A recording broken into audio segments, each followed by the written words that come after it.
Fala Pardi, bem-vindo aqui ao canal Fanzine Store e hoje nós vamos para a continuação do livro 1, parte 2 da História do Oeste. A nossa primeira parte foi emocionante e para recapitular a gente parou mais ou menos por aqui, tá? Quando Brett McDonald avistou alguns índios e tentou avisar os amigos deles que estavam no barco, né? E aí ele gritou pro pessoal que os índios vão atacar, mas o pessoal não escutou por causa da distância que ele estava em cima do morro, de uma colina.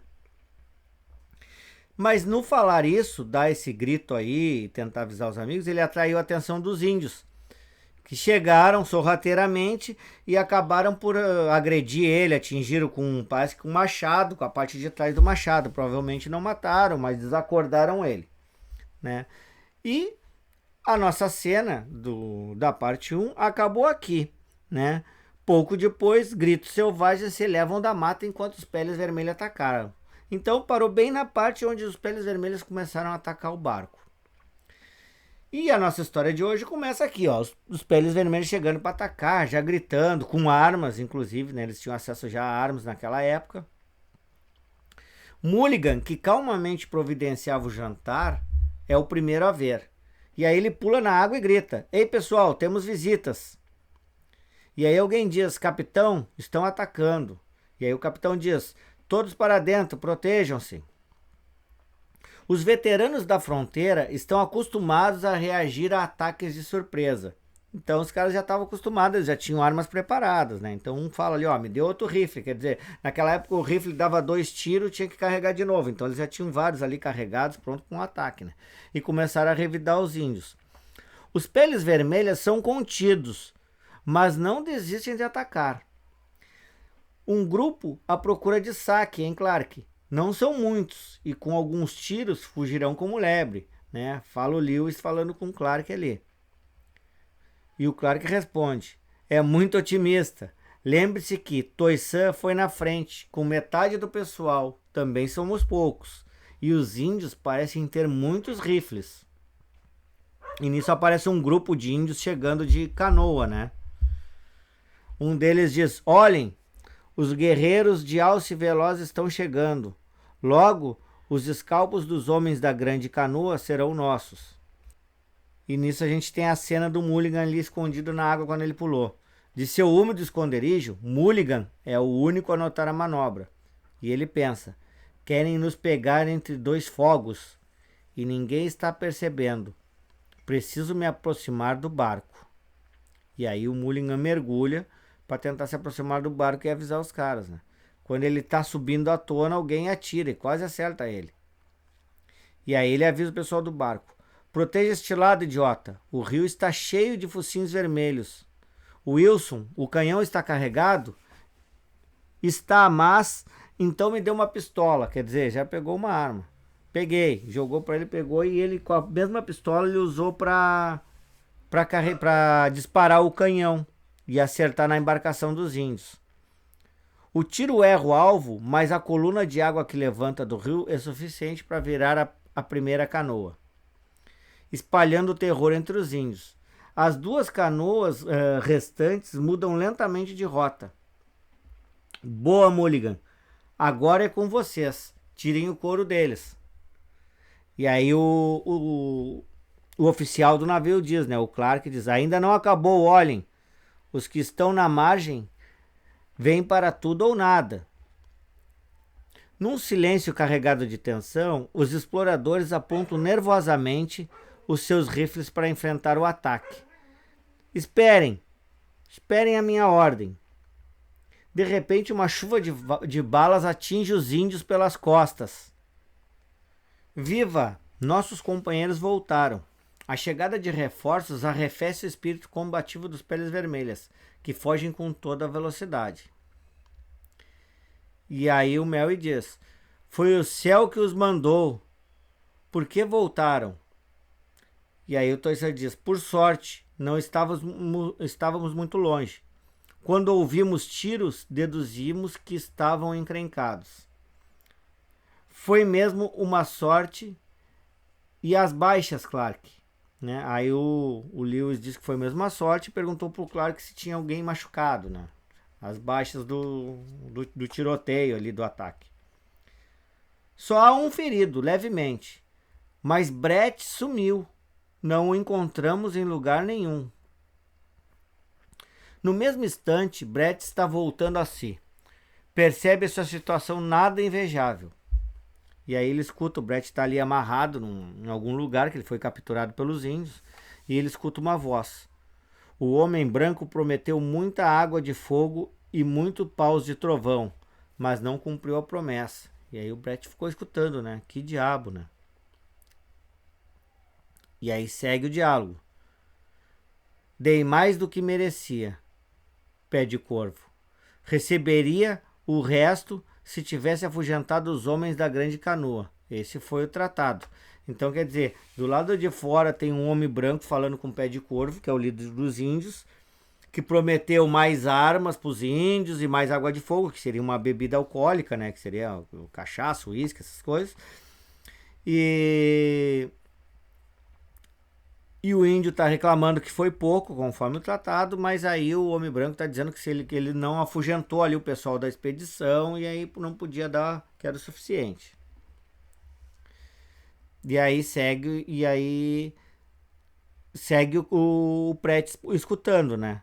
Ei, alguém falando inglês, quer dizer, dentro de uma tribo, né? Alguém falando inglês estranho, né? Então ele já notou que tinha um homem branco ali junto com os índios. Alce Veloz diz que os caras pálidas lutam como o demônio e tem um pau de trovão que afunda uma canoa com apenas um disparo. A verdade é que seus guerreiros são um bando de maricas, quer dizer, o cara que queria que eles afugentassem ainda esculachou os guerreiros deles. Eles só sabem beber. Bah, agora terei que cuidar pessoalmente da maldita expedição. E aí o índio responde. Fala palavras duras. Freie sua língua, cara pálida, se quer continuar vivo. E aí o branco diz pro índio. Não me faça rir, pé de corvo. Quem mais lhe daria água de fogo em troca de peles? Enquanto isso, os companheiros de Brett estão à sua procura. Olhem o material dele, né? Acharam o material que o Brett usava para fazer os desenhos, né? Para pegar as paisagens e tal. E o Toisan diz: houve uma luta aqui. Os sinais são claros. Pelo menos 3 peles vermelhas atacaram Brett. E o Merry diz: coitado, não podemos perder tempo. Se quisermos salvá-lo, algo me diz que está vivo. E aí Toisan responde: se está, os selvagens vão se vingar nele. Vamos voltar ao barco, seu Lewis. Precisamos de mais gente. Nisso, Brett está pensando mais na segurança dos companheiros do que na dele. E aí o Brett pensa: saíram. Quem será o sujeito que quer destruir a expedição? Ah, se eu pudesse avisar meus amigos. E lá fora, o que faz aqui, mulher? Água para o prisioneiro. O Saquem mandou. Então tá chegando alguém para dar água pro Brett ali. E aí ela entra e o Brett diz: que foi? Ei, o que você vai fazer com essa faca? Quer dizer, ela largou a água e pegou uma faca. Aí pediu para ele fazer silêncio. Em silêncio, a jovem pele vermelha se agacha aí. Nisso entra um índio e diz: vai levar a noite toda para dar água a esse cão? Ei, que esconde aí? E aí o cara puxa a mão dela e vê a faca. Víbora ia libertar ele. Por Manitou, quando ele ia falar alguma coisa para ela, o Brett dá consegue dar um chute no joelho dele e fazer ele arriar, né? Ainda meio tonto, Brett faz um esforço para ajudar a moça. Quando o índio arria, ela dá com a parte de trás da faca na cabeça dele para ele apagar. Sem falar nada, a moça liberta o assustado Brett e o puxa para fora da cabana. E ele diz: ei, espere, aonde vamos? Responda. Entende o que eu digo? E aí ela responde: falo sua língua, venha, não há tempo. E aí ele pergunta: quem é você? Por que me salvou? E ela responde: shh, fale baixo. Seus companheiros da grande canoa vão em direção da terra onde nasce a água que corre, e lá que vive o meu povo. Eu tinha poucas primaveras quando os foques atacaram a minha aldeia e me raptaram. Tenho cozinhado e cortado lenha para as fogueiras deles, esperando uma chance de fugir. Vou levá-lo aos seus companheiros. Quero seguir com você.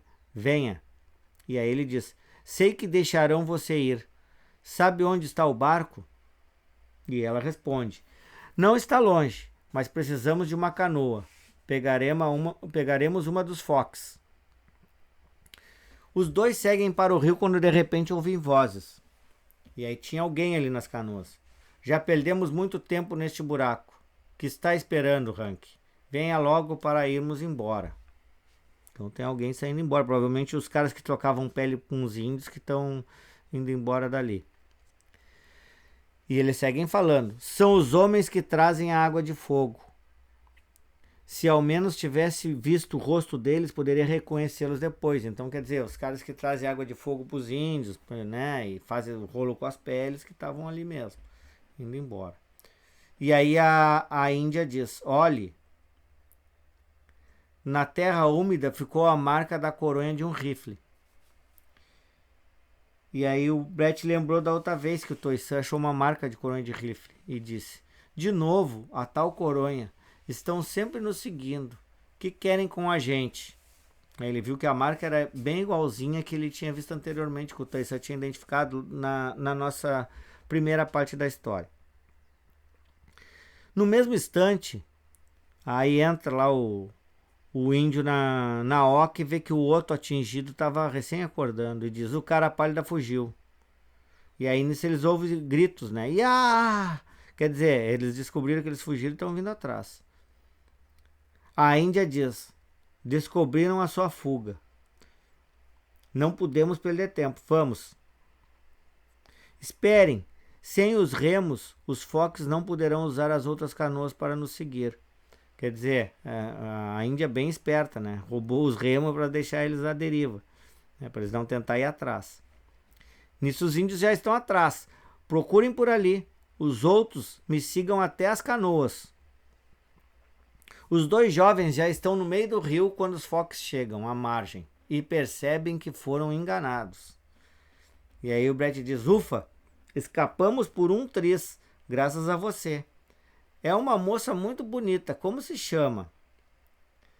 As trevas envolvem a canoa, enquanto a moça responde com um leve sorriso. Quer dizer, a noite está caindo lá e ela responde quem é. O nome dela é Cicalveja.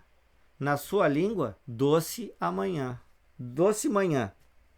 Então o nome da Índia é Cicalveja, conhecida como Doce Manhã. Horas depois, quando o sol se levanta, o grupo de socorro está pronto para partir. E aí o Toisan diz: já há bastante luz para seguirmos as pistas. Olhem, vem vindo alguém. Aí eles veem a canoa. E aí o Toisan diz: pelas barbas de Satanás, é Brett e alguém com ele. É com grande alegria que os índios capitães veem os jovens voltar, são e salvo. Mas a alegria termina quando sabem o que o Brett descobriu. É perigoso, é muito sério, quando souberem o que é. E aí a gente vê o Melville falando, né? O conhecido como Sr. Lewis também. Então, aquele não foi um ataque qualquer, mas parte de um plano de alguém para se livrar de nós. E aí o Toisan diz: certo, Sr. Lewis. A repetição da marca do fuzil prova que aqueles homens o seguem há algum tempo. O que acha, Clark? Pergunta o Melville para o Clark. E aí o Clark responde: mais de um governo europeu pode estar interessado no fracasso da expedição para mandar alguém nos atrapalhar. Apesar da cessão feita pela França, nossos direitos sobre os novos territórios são apenas formais. O verdadeiro dono será quem chegar primeiro. Bem, seja quem for o inimigo, desta vez fracassou, mas tentará de novo. A viagem ainda não terminou e precisamos ficar atentos. E o Melville diz: faremos isso, mas ainda resta o problema dessa moça. E aí o Brett responde pro Melville, né? Sr. Lewis, temos que levá-la. Não podemos. E aí ela interrompe falando: por favor, cara pálida Lewis, meu pai comanda muitos guerreiros. Ele o recompensará se levar a filha dele. E aí o Melry diz: não será necessário, doce amanhã. Não a deixarei aqui. Irá conosco. Avançando cada vez mais para o oeste, a expedição penetra na imensidão virgem enquanto o verão chega ao fim. Né? Já está chegando o fim do verão. Né? E eles estão entrando cada vez mais para dentro do oeste. Agora, quase sem perceber, Brett passa a maior parte do tempo de folga com a jovem, que se mostra muito inteligente. E ouve com atenção tudo que ele lhe conta sobre a grande cidade do Homem Branco. Nisso, o Mulligan aparece ali. Senhor Casanova, chamou o Brett de Casanova, né? O capitão quer saber se já acabou de namorar. Nos dias que se seguem, começam a cair as chuvas, sempre frequentes, sempre imprevisíveis. Vamos parar, não dá para prosseguir. O mau tempo continua forçando a interrupção da expedição. Mas numa manhã... Acorde, Brett, venha ver. Né? A doce amanhã chama o Brett. O sol volta a brilhar, mas o ar fica mais frio no céu. Um espetáculo incomum. Os patos selvagens voam para o sul, em busca de calor. A bela estação acabou, quer dizer, eles ficam observando os patos voando, né? Segundo o Toisan, né? Já explicou para eles a situação. É melhor montarmos o acampamento de inverno antes que o tempo piore, Lewis. Certo, mandarei Toisan na frente para escolher o lugar. Então eles já se preparam para montar o acampamento. Um lugar bem protegido nas colinas é eleito para a construção de um pequeno forte, indispensável para a sobrevivência no inverno iminente. Na margem oposta, alguém parece muito interessado enquanto o barco é tirado da água. Então eles estão sendo seguidos ainda, né? Provavelmente os caras, aqueles que tentaram parar eles, ainda estão no encalço. Né? E aí aparece dois aqui, ó. Parece que não vão parar, hein, Gunny? Já estava cansado de segui-los. Vamos levar a notícia ao coronel. Isso deixará de bom humor. E aí o Gunny diz, tomora. Então os caras já sabem que eles estão ali fazendo acampamento para preparar um forte. E vão lá avisar um tal de coronel, um outro coronel que quer parar essa expedição, né? E aí a gente tem cenas aqui deles montando aqui a estrutura deles, né? A construção do forte segue com rapidez. E no dia 1º de novembro, a paliçada recém-construída já protege contra o vento do norte, que traz as chuvas geladas certa manhã. E aí, daqui a pouco, ouve-se uma voz lá da guarita de vigilância, né? Olhem, uma canoa. E aí eles gritam, quem vem lá? E aí chega alguém e diz, leve-me ao comandante. Tem uma mensagem para ele. E aí o comandante recebe eles, né? O Clark. Entre, senhor. Sente-se perto do fogo. E aí o cara chega falando, Sr. Lewis e Clark, suponho, fiz uma viagem terrível para me juntar a vocês. Me chamo Lassiter e sou coronel reformado. Trago esta carta de apresentação. Lassiter é o nome do cara. É do senador Barrows. E o autoriza a se juntar à expedição como adido comercial. E aí ele responde, certo, devo verificar a possibilidade de um comércio regular com os índios. Então esse cara que chegou, segundo a carta, é para ele tratar um comércio com os índios, provavelmente naquela época de peles, né? Peles de animais, aqueles que eu quero que eles faziam. E aí o Clark diz, não compreendo.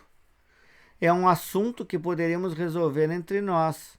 Mesmo assim, seja bem-vindo, Sr. Lassiter. O Sr. Lewis arrumará alojamento para o senhor e seus guias. Nisso, enquanto o Lewis tá levando o Lassiter para o alojamento, eles passam pela Índia, pela Doce Amanhã.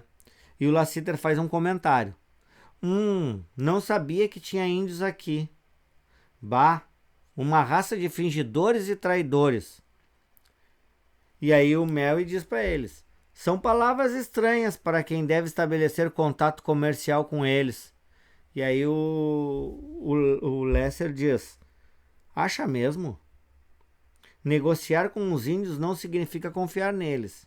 E eu os conheci muito bem quando estava no exército. E aí o Merry disse: acho que entre eles há bons e maus, como entre nós. Bem, eis seus aposentos. E aí chegou com o cara para os aposentos dele. Lewis está intrigado com o recém-chegado, mas decide não se preocupar. Certa manhã, né, a gente vê já aqui o Brett, né, tremendo de frio. Brrr, que frio. Vou correndo à cozinha ver se há algo quente, quer dizer. Quando ele sai, ele toma uma bola de neve na cara, né, que foi a Doce Amanhã que jogou no rosto dele para brincar. E ele diz: ei, neve, ora, é você, seu diabinho. Não se aborreça, Brett. Olhe, Cicaveja trouxe um presente para o seu amigo. Cicaveja fez um casacão para ele. Para os jovens de todo o mundo, a primeira neve que cai é motivo de diversão. E estes não são diferentes. Tome, aqui está. E aí alguém fica rindo, diz: jovens, né? Bendita juventude, o sangue quente não os deixa sentir frio, hein? Então tá ali o Brett e a Doce Amanhã brincando com a neve. Vamos lá, Brett, veja se consegue me acertar. Aí ele diz: você vai ver. Vamos, o que está esperando? Olhe isso aqui na neve.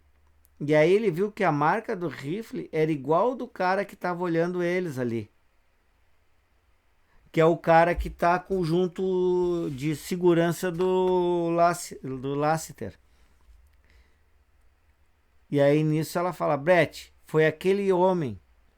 Só ele parou aqui e pousou o rifle na neve. E aí o Brett diz: é um dos guias do Lassiter. Precisamos contar ao Sr. Lewis. Vou chamá-lo aqui. Fique vigiando. Aí quando ele sai, chega o Sr. Lewis. Aí ela diz: pare, senhor. Não pode passar por aqui. E aí ele diz: o que está falando? Saia da frente. Em seguida, a bota de Lassiter apaga a prova reveladora. 3 perto, Lassiter, né? Foi ali e pagou. E aí lá vem o Toy-San para ver. Onde está a tal marca, Brett? Ali perto da barraca. Quando ele chega, né, para olhar, mas provavelmente a marca já vai estar apagada pelo Lassiter, né?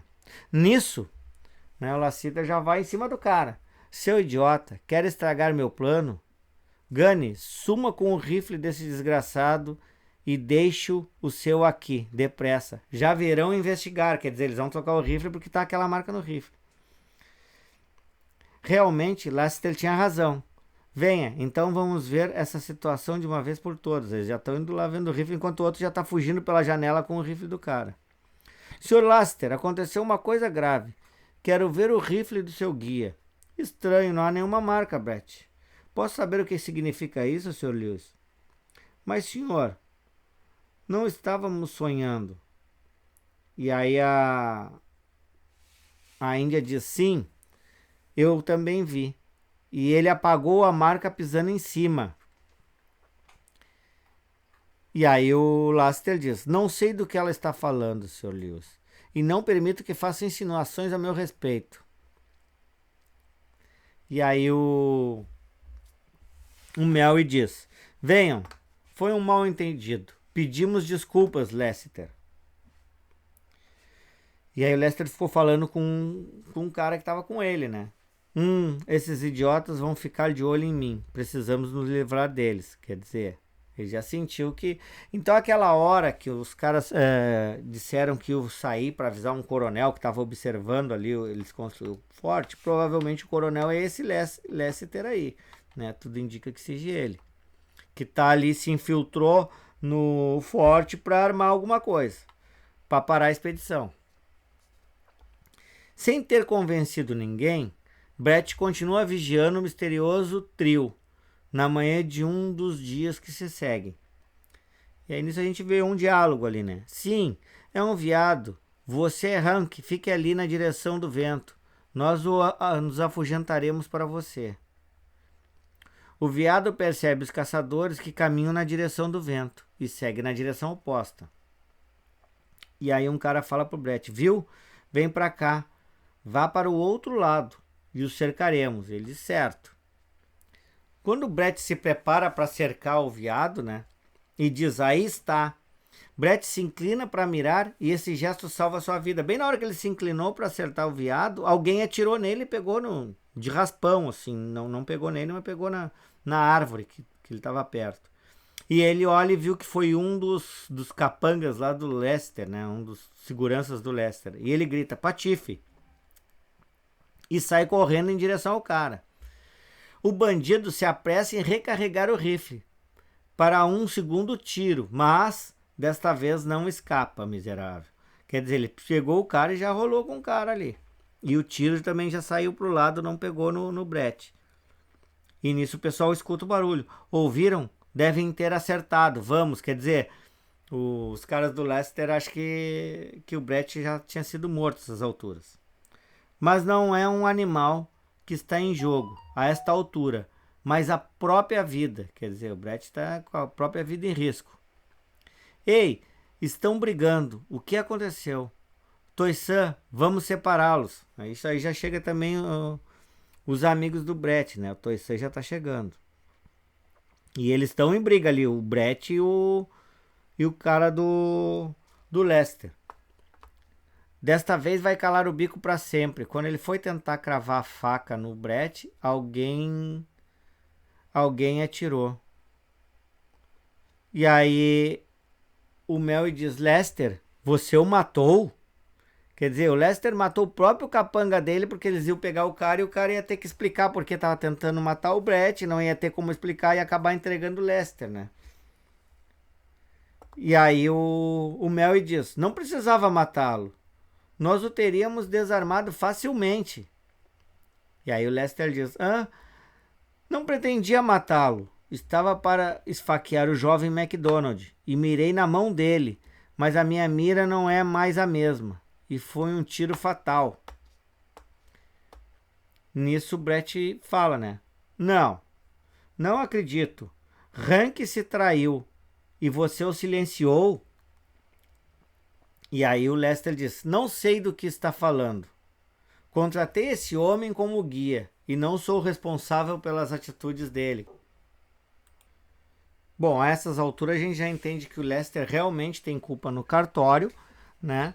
E que faz de tudo para não ser descoberto. E aí ele segue falando, se querem minha opinião, ele deve ter enlouquecido. E aí o Brett diz, já chega, vamos voltar para o forte. Durante toda a volta, um silêncio carregado de suspeitas cai sobre os três homens, pois a explicação de Lester não convenceu ninguém. À noite, aí se ouve um diálogo dentro de uma das cabanas ali, né? Não estão convencidos de que Lester mentiu? Matou o Hank porque temia que ele o traísse. Concordo, Brett. O comportamento de Lester é estranho. Acho que não é quem finge ser. Quer dizer, Mary já está desconfiado, né? Então, nisso a gente vê uma reunião entre o Mary, o Clark, que é o oficial do navio, né? O capitão, o Toisan, que é o caçador, e o próprio Brett. Então, esses quatro aí, essas alturas, são os caras que coordenam praticamente já a missão, né? O Brett já ganhou um estágio de protagonista nessa história. E aí o Clark diz, mas e as credenciais dele? E aí o Brett diz, ora, podem ser falsificadas. E o Clark diz, sim, mas como provaremos? Só o conseguiremos após voltar ao mundo civilizado. E aí o Mary diz, só nos resta esperar. Podemos estar enganados, mas se ele tentar impedir o sucesso da expedição, acabará se traindo. Enquanto isso, vamos vigiá-lo. Quer dizer, agora eles já estão sabendo que o Lester tem realmente culpa no cartório e quer atrasar a expedição de alguma maneira. Dia após dia, o rigor do inverno vai sendo atenuado. O gelo derrete e os primeiros animais terminam a sua hibernação. O longo inverno chegou ao fim. Então eles aturaram o Lester praticamente o inverno todo. A expedição está pronta para continuar. E aí a gente vê o pessoal gritando ali, solte o cabo, já estão botando o navio de novo na água e tal. Assim, enquanto 15 homens ficam tomando conta do forte, o barco volta a seguir para o oeste, em direção do desconhecido. E aí a gente vê a Índia falando, né? Com a estação quente, os bisontes vão para o norte e os índios das planícies os seguem. Logo encontraremos meu povo. E aí o Brett diz, está feliz, não? E ela responde, sim, mas também sinto tristeza no coração. Seus amigos foram muito bons para Cicaveja. E os 2 chefes brancos me trataram como uma filha. O mérito é seu, conquistou o afeto de todos, diz Brett. Abril e maio transcorrem sem novidades. O Missouri agora corre majestoso pelas grandes planícies. O início do verão encontra a expedição na confluência do rio Yellowstone. Então eles vão avançando. Eles estão perto do rio Yellowstone. E aí a gente vê um diálogo lá no barco, né? Outra bifurcação. Vamos parar para nos certificar qual é o afluente, quer dizer, na bifurcação eles ficaram na dúvida para que lado vão, né? E aí o Melville diz, se encontrássemos os peles vermelhas, poderíamos nos dar essa informação para pouparmos tempo. E aí alguém que está olhando, claro que está olhando na luneta, diz, e já o encontramos, amigos. Dê uma olhada. Aí eles viram os peles vermelhos lá no alto de uma colina, pela luneta, né? E aí o Toisa diz, índios da planície, sem pintura de guerra, são caçadores. E o Melville fala, ponham a canoa na água e vamos encontrá-los. E o Clark complementa, posso ir junto, Sr. Lewis? Para se aproximar da canoa, os peles vermelhas levam seus pôneis até onde a margem do rio é mais baixa. E aí um deles cumprimenta eles dizendo, Hal. E aí eles comentam na canoa, faz o sinal de paz, está tudo bem, né? Aquele Hal levantando a mão, né? Do índio que é o sinal de paz. Brett observa fascinado o porte altivo e a figura digna, fazem deles os aristocratas dos índios, quer dizer, dava para ver que aquele que disse Hal, então, com a postura dele, era um dos líderes indígenas que estava chegando ali para se comunicar, em paz, né? Pacificamente. Um dos caçadores desmonta e inicia a conversa na veloz linguagem dos sinais. São mandãs. Acham que estamos atrás de peles. Dizem que tem muita e que querem trocar. Quer dizer, os índios achavam que eles eram aqueles caras que fazem comércio de pele e fizeram sinal que tem peles para fazer troca. E aí o Brett diz, estamos muito ao norte e os comerciantes canadenses devem vir aqui para isso. Explique que não fazemos comércio, mas lhe daremos presentes em troca de informações. O barco ancora à margem do rio. Contentes e excitados, os índios procuram agradar aqueles que para eles são ótimos presenteadores. Quer dizer, eles começaram a dar espelhinho para os índios, colar, aquelas coisas que os índios, coisas diferentes que eles gostam, faquinha, e assim vai. E aí o Brett diz, venha cá, Cicaveja, explique que deve ficar parado para que eu possa fazer um retrato. Quer dizer, ele vai pintar o índio ali. O pele vermelho examina a moça com curiosidade, observa as contas do seu colar e depois fala sem parar. Entende o que ele diz, diz Brett. Então, o que ele disse? E aí a Cicaveja responde, né? Acha que eu sou a sua esqual. Diz que você deve ser muito rico para ter comprado a filha de um chefe. Então, quer dizer, o índio achava que a Cicaveja ali, a Doce Manhã, né, era a esqual do Brett. Mas ela gostou da ideia, ela ficou toda se rindo, toda faceira. E ela segue. Também sabe onde está o meu povo. Uma das contas é do distintivo do clã do urso. Uma tribo Shoshone desse clã está acampado perto da cachoeira. Com a ajuda de Sicaveja, os índios explicam que o Missouri continua navegável durante muitos dias e depois vem as correntezas e a grande cachoeira ao pé da montanha. Quer dizer, durante muitos dias vai dar para navegar e depois vai ter um problema com a cachoeira. E aí o Mel diz: parece que alcançar o oceano por via fluvial não será possível, mas se acharmos uma passagem pela montanha chegaremos lá. E o Clark complementa: temos que abandonar o barco e arrumar cavalos. E aí, a Doce Manhã, né, a Sicaveja, diz: a minha tribo poderá consegui-los quando chegarmos à grande cachoeira. Bom, então já é uma grande coisa, já ela vai ajudar de alguma forma.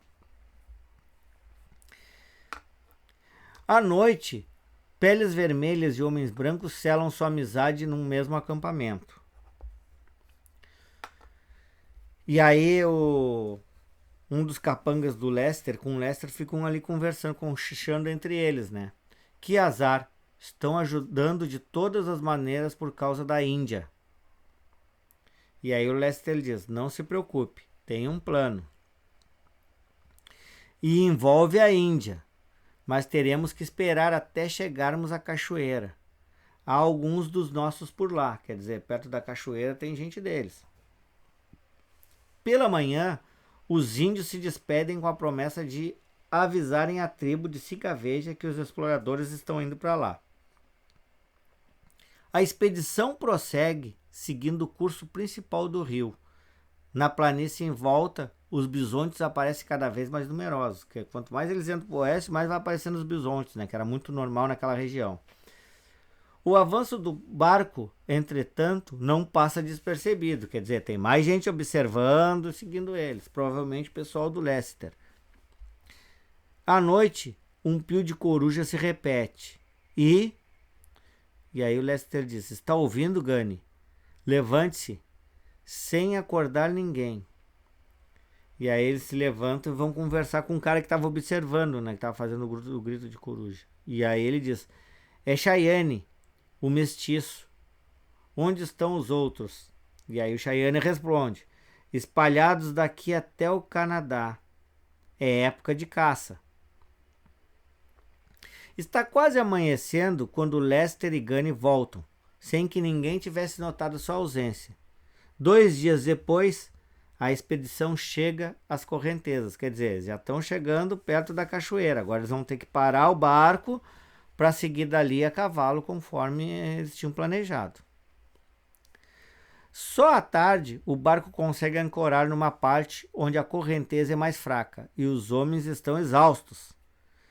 E aí a gente vê um deles falando aqui, né? O Mulligan: puxa, se ficasse mais um pouco na água, viraria um peixe. Palavra.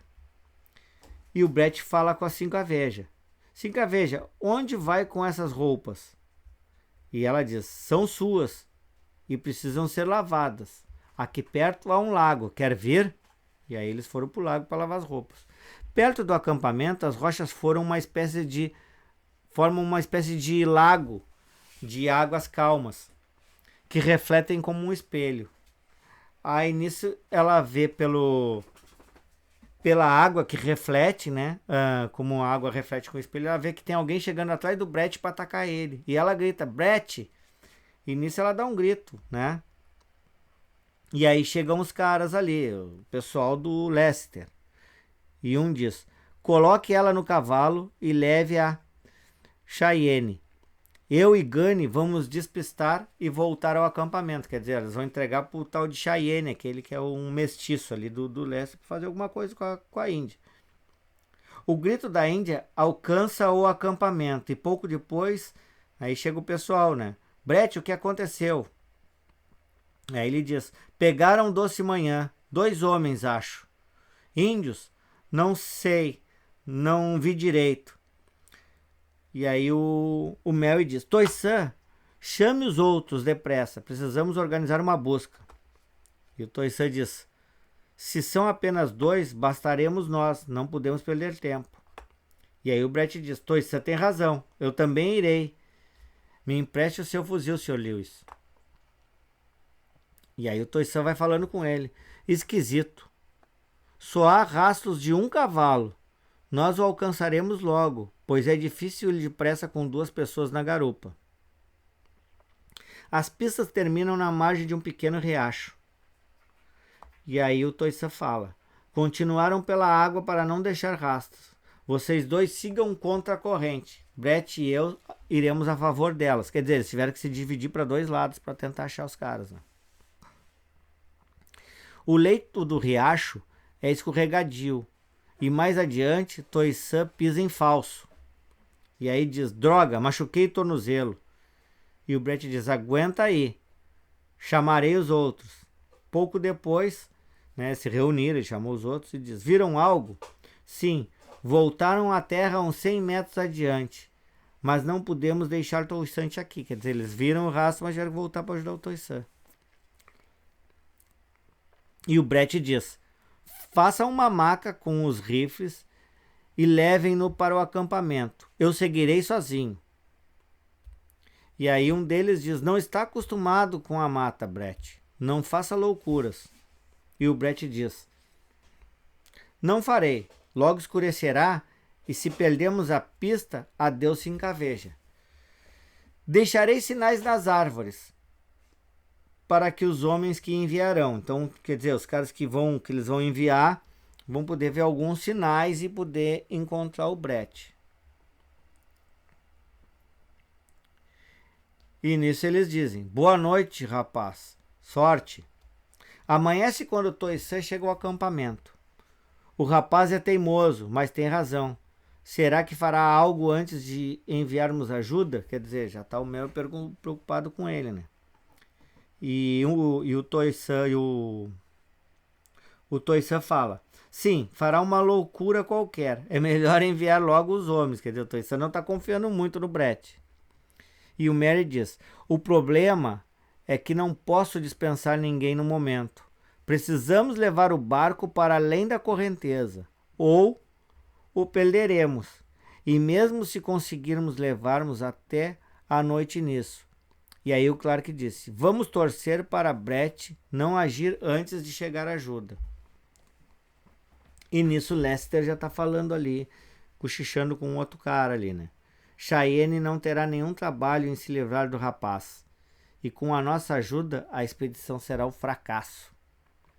E de fato, né? Aí aparece o Cheyenne levando a Índia, né? Assim que a veja. E ele diz: não tenha medo, ninguém tocará em você. Mas, se os Shoishones não a encontrarem com a expedição, acabarão com todos que participam dela. Ha, ha, ha, ha. Quer dizer, os Shoishones estão indo lá para encontrar a Índia junto com a expedição, e aí não vão achar a Índia lá e provavelmente vão se revoltar e vão atacar o pessoal da expedição para acabar com a expedição. Esse é o plano deles, então, que fica claro aqui. E ela pensa: sei que me procuram, mas não conseguirão neste caminho de pedras, a não ser que, forçando o pé contra a barriga do cavalo, a corajosa índia consegue se livrar de um de seus mocassins. Ah, ela conseguiu tirar um sapatinho para deixar caído para alguém no caminho encontrar e seguir na pista. Interessante. Enquanto isso, o barco está longe de superar a correnteza. E aí alguém fala: não avança nem 1 metro, a correnteza é violenta. Precisamos de toda a ajuda possível. Temos que tirar um barco. Vocês aí venham, é uma ordem. E aí, no caso, o Merry falou pro Toisan e pro capanga dele, né? E aí eles respondem: está louco, Lewis? Podemos dizer que entrou na água na expedição, hein, Gunny? Venha, vamos piorar as coisas. Ao passar pela corda que segura o barco, Lester faz um corte nela, tu vê? Passou pela corda, fez um cortezinho para piorar o troço. Mas Mulligan percebe a manobra e diz: ei, o que está fazendo, seu verme imundo? Nisso Lester foge. Aterrorizado, vendo que Mulligan impede o caminho por terra, Lester tenta fugir pelo rio. E aí a corda, bem na hora, a corda arrebentou. A corda rompida vibra no ar como um enorme chicote, envolvendo o fugitivo. A corda pegou o Lester e o arrasta pela água. Sumiu, jogou o Lester para dentro da água. E aí o Merry diz: não podemos pensar nele agora, o barco está preso apenas por uma corda, precisamos amarrar a outra. Nisso os outros marinheiros que estavam segurando na outra corda do barco dizem: ajudem, não vamos aguentar. Mas de repente, chegam os índios lá. Em meio aos gritos, apenas ao vento, os índios se aproximam do rio e inúmeros laços avançam no ar e se prendem no mastro. Pouco depois, o barco se aproxima da margem e é amarrado em segurança. Bem, tragam Toisan. Quero que diga a eles o quanto estamos agradecidos. E aí eles veem alguém falando, né? Um dos índios fala: pequeno lobo fala a língua dos carapálidas. Os mandãs disseram que tem uma esqual dos xoixones. Pequeno lobo acha que é sua irmã. Então nisso esses índios aí são os que chegaram para ver se a Índia tá ali junto com eles. Bom, Pardi, a nossa segunda parte da história acaba por aqui. E já estou ansioso para a última parte para saber se o Brett vai salvar a Índia, se a Índia vai chegar a tempo, né, para esses índios que são aí os parentes dela, o irmão dela, resgatar ela sem ferir o pessoal da expedição. Se essa expedição vai conseguir cumprir o objetivo. Essa história tá sensacional. E eu te aguardo na última parte. Se tu tá gostando até aqui, cara, dá o teu like, te inscreve no canal. Se tu não viu a primeira parte, vai lá e assiste a primeira parte para entrar no contexto da história. Depois assiste a segunda parte de novo para entender melhor, tá? Que com certeza vai ter um final sensacional na nossa terceira parte do livro 1. Eu te aguardo no próximo vídeo. Grande abraço.